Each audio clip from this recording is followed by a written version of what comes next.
예, 안녕하세요. 네, 안녕하세요. 예, 예, 안녕하세요. 반갑습니다. 이 네. 토요일 날 뵙고, 그래도 또 야, 반갑습니다. 네. 이성이 아닌데도. 자, 오늘 그 두 가지 논평, 우리, 좀 말씀해 주세요. 예, 뭐죠? 재인하고 정숙 특검 추진, 자한당 소극적인 이유, 네네. 바로 이거. 이 문제 네네네. 해주시고, 그 다음에 친중 프레임의 개변과 하고, 김 박사인가 뭔가, 그쪽에서 친중 프레임으로 지금 계속 말도 되다는 소리를 하고 있죠, 그죠? 예, 두 개 좀 말씀해 주시기 바랍니다. 예, 음, 그, 항상 수차 말씀드리지만은, 지금 현재 이제 유튜브를 통해서 아마 많은 국민들이 TV 대신에 예, 시청을 하고 계시는 것은 사실인 것 같아요. 그 유튜브 구독자는 매우 늘어나고, 특히 보수 우파 라고 하시는 분들이 아마 유튜브에 의존을 많이 하시는 것 같아요. 새로운 정보도 많이 이렇게 그 접하시고, 예, 그건 좋은데 예, 굉장히 안타까운 것은 기본을 전부 하신 것 같다 이런 생각을 많이 듭니다. 그게 무슨 얘기냐면은 우리가 이제 왜 유튜브에 의존할 수밖에 없느냐, 소위 탄핵 사태 이후에 그런 언론 이 예, 방송 매체들이 완전히 왜곡 편파 보도를 했었고, 그 배경은 결국 언론 노조, 민노총이 장악된 노조로 인해서 결국은 너도 우파 목소리 대변을 하지 않으니까 그런 유튜브를 통해서 이제 새로운 사실과 정보를 접하려고 이제 많은 국민들이 그렇게 유튜브를 가까이 하시는 거 아니겠습니까? 예, 근데 그 핵심은 뭐냐면 탄핵이었잖아요. 모든 출발점이. 그러니까 오늘날 이 대한민국이 파국으로 가고 있는 모든 원인은 탄핵으로부터 시작되었다고요. 예, 예, 자, 그러면 그 다음에 또 우리가 태극기를 들고 탄핵의 어떤 반대 입장을 외치고, 또 뭐 한편으로는 당시에 촛불을 들었지만은 뒤늦게 이런 좌파들의 실체를 깨닫고 또 이제 우파로 전향하신 분들도 아마 저는 많으시다 이렇게 생각을 해요. 예, 자, 그런데 그렇다면은 현재 이 자유한국당의 어떤 구성을 보면은 기본적으로 탄핵에 대한 문제에 대해서 전혀 어떤 뭐 반성, 사과 내지는 어떤 원인 규명 또는 백서를 발간한다거나 이런 거 전혀 없지 않습니까? 예, 그런데 왜 그러면, 그리고 그 당시에 보시면은 아시다시피 뭐 제 기억에도 뭐 어떤 유튜브 같은 경우도 옛날 나경원 지역구를 찾아가가지고 굉장히 비판을 많이 했던 기억해요, 우리가. 그 예, 당시 예, 예, 탄핵했던 주동 세력들에 대해서 예, 예, 뭐 그렇습니다. 예, 엄청나게 비판하고, 심지어 뭐 박영수 특검 사무실에 가서도 했고, 예, 예, 또 뭐 박영수 집 앞에 가서도 많이 했지 않습니까? 예. 그분들 다 어디 갔습니까, 지금? 한 군데 가서 빨고 있죠. 자, 그러니까 이게 참 문제인 게, 그건 뭐 대한민국 국민들의 의식이 문제고, 한편으로는 이 소위 우파라고 주장하는 어떤 뭐 지식인이든 또는 뭐 이거 국민이든 간에 우리가 불과 2년밖에 안 됐잖아요. 예, 그리고 박근혜 대통령이 지금 서울구치소에 지금 800일째 지금 감금돼 있지 않습니까? 소위 말해서. 예, 자, 이 상태 달라진 게 뭐가 있나요? 문재인은 나라를 완전히 파국으로 몰고 가버렸죠. 그런데 탄핵에 대한 탄핵에 대한 부분은 우리가 뭐 어떤 사법적 측면이든 정치적 측면이든 모든 문제가 결국은 선동됐었고, 정치인들의 업무로에서 비롯됐었고, 또 그 결과로 나라가 이렇게 지금 엉망이 됐는데 왜 이거를 모른 척한다 이거죠. 결국 정상적 사고를 갖고 있다면은 자한당을 지지를 하더라도 저는 굉장히 비판적으로 어떤 의견을 피력을 하고 뭔가 이 바뀌의 길을 어떤 기대해야 되는 거 아니에요. 저는 이렇게 생각하거든요. 예, 자, 그것이 어쨌거나 현재 이 자한당이 가지고 있는 어떤 실질적 정체성이라고 말씀드리는 겁니다. 예, 그렇기 때문에 이 맹목적 지지한다는 것에 대해서는 굉장히 문제가 있는데, 소위 오늘 했던 제목에 왜 그러면, 그리고 그 이유 중에 하나가 그겁니다. 문재인이 워낙 나라를 개파도로 만들었으니까 이대로 가면 대한민국 회복 불능 상태다. 저도 그 동의합니다. 그렇기 때문에 황교안을 중심으로 해서 유일 야당인 자유한국당을 지지해야 된다. 그리고 그 논리가 거기에 비판하면은 분열이다. 결국은 어떤 선거에서 우리가 완전히 좌파에게 어떤 주도 세력을 다시 넘긴다. 이런 측면이거든요. 더 나아가면 우리가 뭐 공산주의가 된다. 이런 논리인데, 근데 저는 그렇게 봐요. 자, 그렇다면 제가 답을 주는 거, 자한당이 만약에 내년 총선에서 압승을 하려면 소위 우파가 간단해요. 태블릿의 실체를 폭로하라 이거예요, 국민들에게. 잘못된 왜곡된 거짓 이 선동에 대한 것을 실체를 밝히면은 국민들이 그렇잖아요. 그때는 순수하게 소위 뭐 촛불을 들었던 어떻거나 언론에 그대로 100% 신뢰해가지고 박근혜 정부에 대해서는 어떤 그 엄청난 비판과 그 많은 사냥을 통해서 그런 결과가 초래됐지만은 자 그런데 이 태블릿 PC가 왜곡됐었고 최순실 그 아니고 그러니까 검찰과 JTBC가 조작을 했었고 모든 언론이 같이 동조를 했었고 또 정치적 음모가 있었고 이런 부분에 대해서 국민들에게 소상히 그대로 알린다면은 저는 뭐 더욱더 큰 분노를 아마 표출할 것이다. 그것이 사실은 박근혜 대통령의 어떤 명예 회복하는데 이 핵심이거든요. 그러면 그렇게 하면은 막내 내년 총선에서 압승할 수가 있어요. 그 다음에 자 왜 그러면은 현재 이 지난번 드루킹 댓글 사건에 김경수가 구속이 돼가지고 그다음 그 특검에 있어서 그 당시에도 결국 몸통은 아마 그 많은 기억하실 거예요. 그 김진도 의원한테 그 당시 아마 그 청와대 앞에서도 1인 시위하고 등등 했을 때 그 문재인 김정숙이 특검하라고 아마 그 1인 시위한 거로 제가 기억을 하는데 그러니까 누가 보더라도 그 당시에 드루킹 그 댓글 조작 사건에 있어가지고 우리가 이 더불당 당연히 경선할 때 김정숙이가 경인선 가자는 얘기를 뭐 5번을 외쳤고 모든 국민들이 다 알고 있지 않습니까? 예. 그래서 그 여세를 몰아서 원래 특검을 갔어야 된다고요. 예. 가면은 결국 종착지가 문재인이란 것이 드러나지 않습니까? 그러니까 심정적으로 이미 다 알고 있잖아요. 특검을 해야 되는 주체가. 그 특검 대상이 문재인과 김정숙이란 거 아닙니까? 그러니까 그걸 특검을 그걸 강력하게 이끌어 가야 되는 당이 자한당 아닙니까? 예. 그러니까 소위 말해서 이 논리적으로도 굉장히 맞지 않는 게 정말 내년에 200석 또는 250석을 하려면은 간단한 거예요. 그러니까 이 탄핵의 실체를 밝히고 이 드루킹 댓글 조작 사건에 이 김정숙과 문재인이 결국은 몸통이다. 이거 밝혀내면 끝나는 거 아닙니까? 예. 안 그래요? 예. 그러니까 그러면 쉬운 길을 두고 왜 그러면 여기에 대해서 침묵을 지키고 아예 전혀 언급을 하지 않느냐. 그거를 우리가 알아야 된다고요.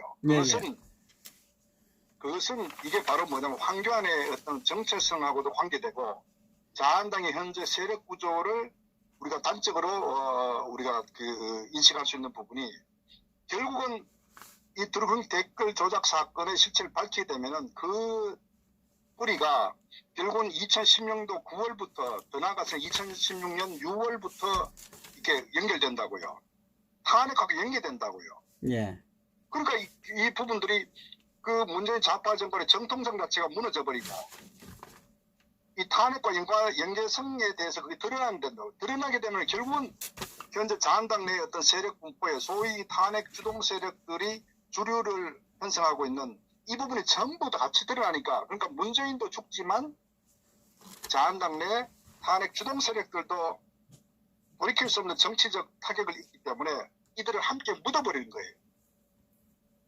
암묵적 동조하여서.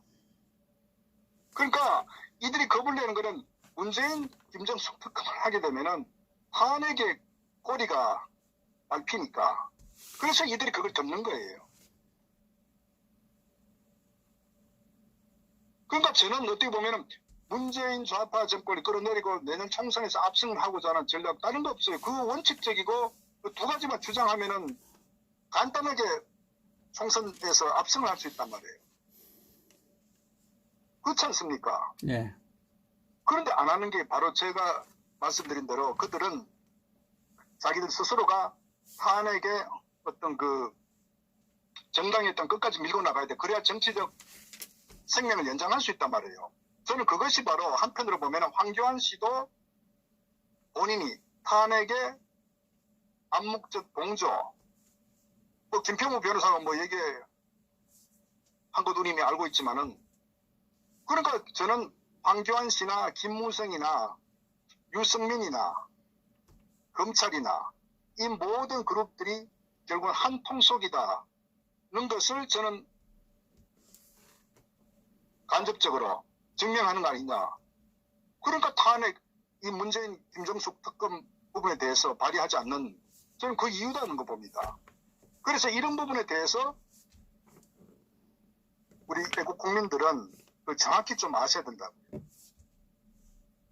그러니까 자한당을 왜 지지하느냐. 지지하는 이유가 있을 거 아니에요. 태극기를 왜 들었냐 이거지. 그 이유가 있을 거 아니에요.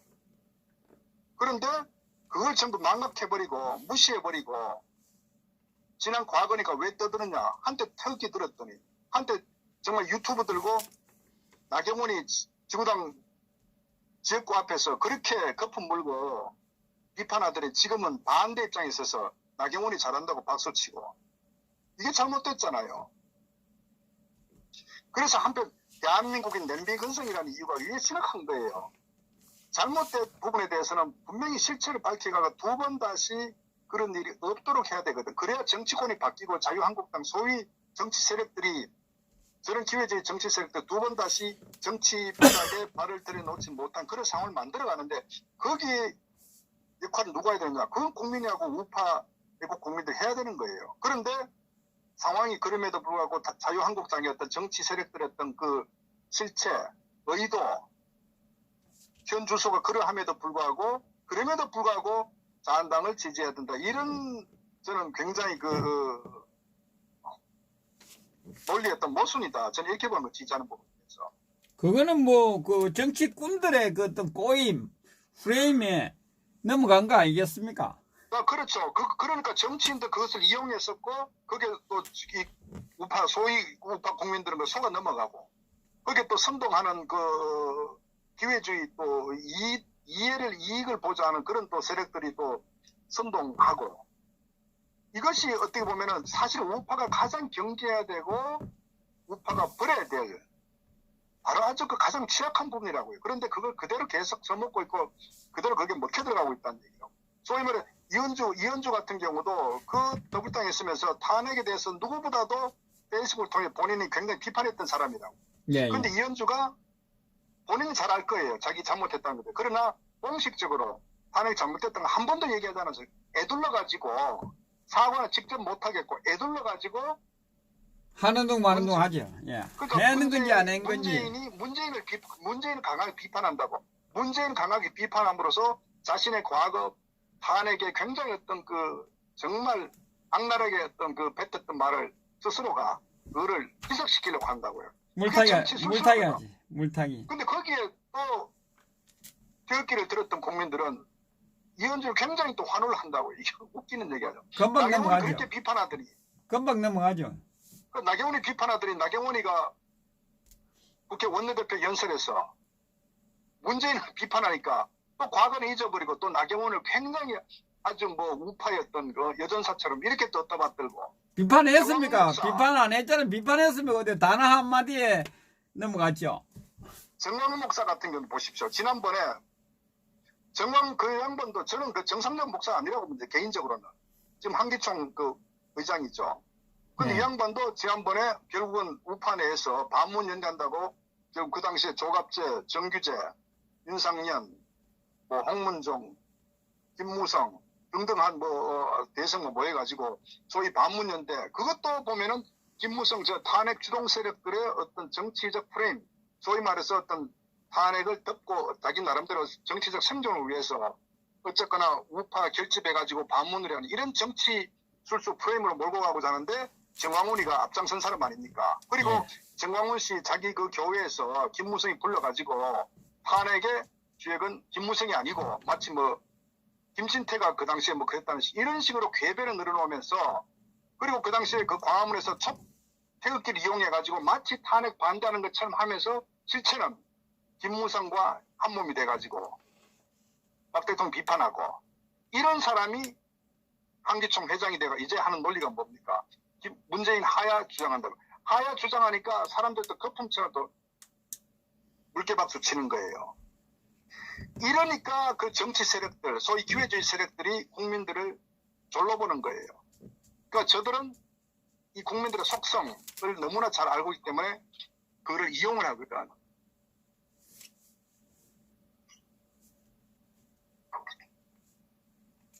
그래서 제가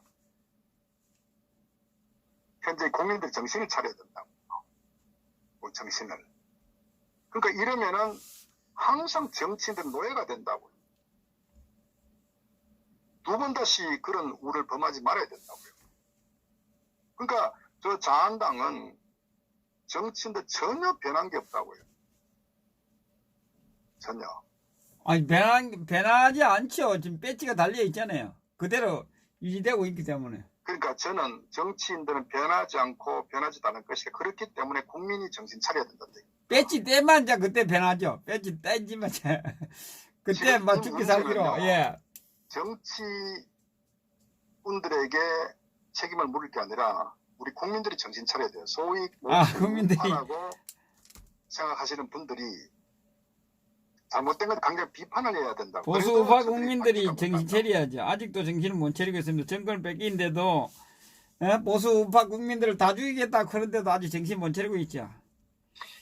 그러니까 어쨌거나 이제 정치 세력들 뭐 더더구나 어쨌거나 자한당의 어떤 그 황교안 씨의 어떤 그 정치적 이념 어떤 가치관 자체가 우파 정통 우파를 대변한 그런 의식을 갖고 있지 않는 사람이다. 이것을 국민들 좀 알았으면 좋겠답니다. 그것을. 그리고 또 정치 세력들은 어떻게 하든지 문재인을 핑계 대가지고 자기 어떤 그 내년 총선에서 다시 배지를 따는 게 거기에 모든 거 올인되어 있기 때문에 거기에 속아놓으면 안 된다. 그리고 또 그런 얘기 순전하게 또 믿죠. 우선 자한당이 정치 세력에서 이기면 그 다음에 박 대통령 석방되기서 천만에 일단 배지 달아버리면요. 걔들은 더 이상 완전히 과거에 묻혀버린 거예요. 그 환경이 1%도 그럴 가능성이 없습니다. 그러니까 면죄부만 줄 뿐이에요. 그때 누구시더라 이러죠. 그러니까 지금이 가장 좋은 타이밍이라고요. 정치 물갈이하고 책임을 묻고 우파가 새로이 저는 거듭날 수 있는 그런 어떤 정치적 혹이기 때문에 이 부분에 대해서 국민들께서 특히 애국 국민들이라면은 고되게 비판하고 잘못된 가는 것에 대해서 바로잡도록 저는 굉장히 비판해야 된다. 저는 그걸 말씀드릴 겁니다. 어쨌거나 그 자한당이 왜 탄핵을 이 문재인 김정숙 탄핵 외치지 않냐 하는 부분은 말씀드렸다시피 그 댓글 사건 특검 부분도 이 탄핵의 뿌리가 드러나기 때문에 저들의 생명도 같이 사라지기 때문에 이제 그 배경이라는 걸 제가 말씀드립니다. 예. 근데 최근에 그 뭡니까 태블릿 PC에 대해서 네. 그걸 밝혀야 되고 특검도 해야 되는데 거기에 대해서 면죄부를 준 황교안 대표 그 부분에 대해서 그것도 그렇지 드루킹도 그렇지 자한당에서 도대체 그 탄핵 문재인 좌파 정권을 끌어낼 수 있는 그 큰 사건들이 수도 없이 갖다 물어다 주는데 먹잇감을 하나도 받지 않고 함께하는 것 같은 느낌. 그래서 좌파라고 이야기하는 것 같아요. 이미 말씀드렸다시피, 그러니까 이 자한당의 어떤 그 실체가 어떻게 보면은 저들은 좌우 보수 또 좌파로 하지만은 어쨌거나 큰 틀에서 보면 같이 공생하는 그런 관계라고요. 공생하는 관계. 그러니까 이미 탄핵 때부터 저들은 같이 동조를 했기 때문에 한 뿌리라고 이렇게 이해를 하시는 게 좋을 것 같아요. 그래야 정치적 생존을 함께 하는 거예요. 적당히 견제하면서 적당히 서로 공생하는 관계다. 이렇게 우리가 이해를 해야 됩니다. 그런데 이제 그 부분에서 좋습니다. 공생하고 함께하고 다 좋은데 그 보수 우파의 탈을 쓰고 보수 우파의 그 표를 지지를 받으려고 하고 있지 않습니까? 이 부분을 명쾌하게 짚고 넘어가야 되지 않나요? 자한당은 선언을 해야 되지 않나요? 도대체? 저는 그렇게 봅니다. 그 보수 우파의 가치 정신 갖고 있는 게 아니라 자신들의 정치적 실리를 위해서 필요하면은 앞에다 보수 우파라는 것을 갖다 붙이는 거예요. 그래서 국민들을 이용하는 겁니다. 그러니까 정치인들은 대한민국의 정상적인 보수 우파도 없고 정상적인 진보 좌파도 없는 거예요. 저들은 철저하게 자신들의 정치적 권력을 추구하는 그런 그 이익 집단이다. 이렇게 보는 게 저는 오히려 더 현실적인 정확한 표현 아닌가 이렇게 저는 생각을 합니다. 그러면 국민들이 덩신 중에 덩신이라는 논리입니까? 속아 넘어가잖아요. 예, 그러니까 덩신 중에 덩신 아닙니까? 계속 속잖아. 그러니까 그게 안타깝죠. 그러니까 사실 이제 우리가 이런 이 얘기를 나누는 것도 결국은 저들의 어떤 실체를 우리가 좀 정확히 좀 깨달아야 된다. 뭐 그런 차원에서 제가 지금 말씀드린 거고.